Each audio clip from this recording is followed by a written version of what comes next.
Yo, what is good, YouTube? Krishan checking back in with another video. The 2022 Classic Physique Olympia is over and I am here with your results. Your winner and four-time Classic Physique Olympia champion, Chris Bumstead. Second place, Ramon Dino. Third place, Urs Kalecinki. Fourth place, the Black Swan, Breon Ansley. And sneaking into that fifth place position, I mentioned it could happen to you guys, Mike Sommerfeld.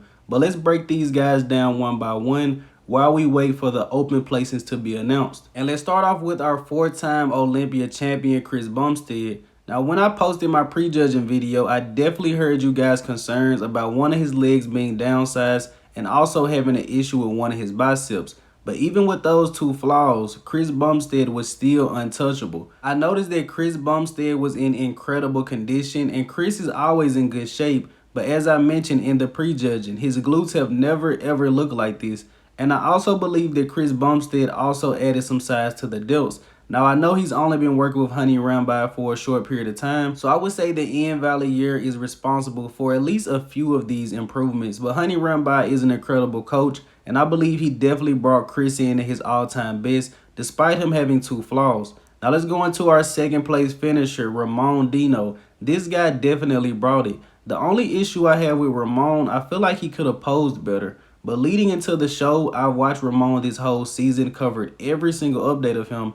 He was posing pretty well. Like in this side chest, I would rather Ramon hold it still instead of displaying it to the crowd. But outside of my nitpicky things about posing, this guy looked incredible. Ramon has been constantly improving show to show, so I don't expect the improvements to stop here. Well-deserved placing. Now let's go into our third place finisher, Urs Kalecinki. This guy looked pretty good. Going into this show, a lot of people had Urs versus Chris Bumstead fighting it out for their title. Now, when Urs Kalecinki was next to Ramon Dino, physique-wise, Ramon definitely has him in some muscle groups, but overall, Urs Kalecinki has great stage presence, great polish.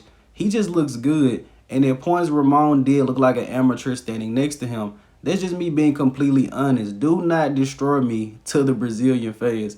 But this was a great showing from Urs Kalecinki. He definitely brought the conditioning. Another guy who's constantly improving. Now in fourth place, we had the Black Swan in his last Classic Physique Olympia, Breon Ansley. And I love how Breon doesn't always place the best, but he always has a smile on his face. He's never mad, never has his head down, always smiling.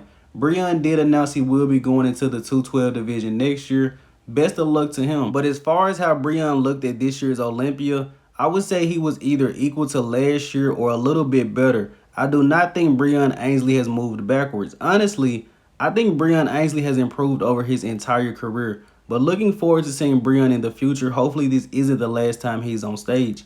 Now we had Mike Sommerfeld finishing in fifth. Big surprise. A lot of people thought it was going to be Terrence Ruffin, who was the second best guy last year. Terrence came in a little bit off, but people still thought he would finish in that top five. Mike Sommerfeld really brought it. And I know when you guys are looking at these images, you're like, how did he place fifth? He definitely came in a little bit flat to prejudging, but looked a lot better at finals. Well deserved to Mike. This guy has an incredible structure. Now, even though they only announced 5 placings, there are a couple more guys I want to talk about. And in 6th place will probably be Terrence Ruffin. Now, Terrence came in off to this year's prejudging. As I said, he came in about 7 to 8 pounds heavier from this year's Arnold Classic. And I honestly believe that backfired. Now, when Terrence came in at the night show, he looked a lot better, but I don't think they really gave him an opportunity to move up. They really posed those guys really fast, but granted, this has been a very long competition. Now, probably in 7th place, Fabian Meyer. This guy looked incredible, came in condition, looked massive, and the only reason I think Fabian Meyer didn't place higher, the guys ahead of him either have a better structure or a smaller waist. But other than that, Fabian isn't missing anything. Very complete guy, and I'm excited to see him in the future. And I'm pretty sure at least some of you guys are interested about Wesley Vissers, who finally made it into their top 10. Wesley and Fabian were in the center of the second call-out, so I guess Wesley is probably going to finish in 8th. This guy has a very classic physique, one of the only guys that actually resembles the golden era, but classic physique isn't meant to mimic the golden era. But hopefully Wesley can continue these good placings.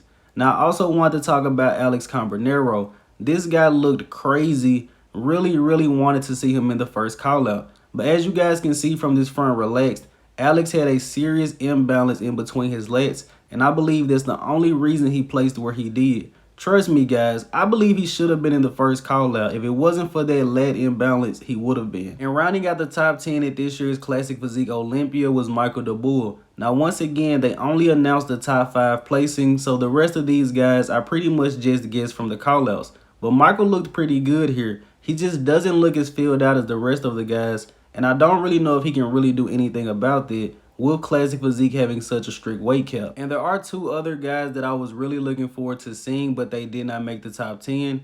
Branch Chen Kang on the left and Dankovia Anderson on the right. Chen Kang probably placed right outside of the top 10, maybe 11th. Dankovia Anderson, I honestly don't remember seeing him much. I don't believe he made it into the top 16, but I believe Dankovia could have been a touch harder, as I was worried about going into this show. Chen Kang actually came in his best condition of all time, possibly, but I just think he lost a lot of ground from behind, and also he isn't the best poser. But as always, I hope you guys did indeed enjoy this video, and if you haven't heard already, Heidi Chupin is the 2022 Mr. Olympia. I will be dropping a video very, very soon on the finals. I'm Krishan from Go Fitness, and that's it. I'm out.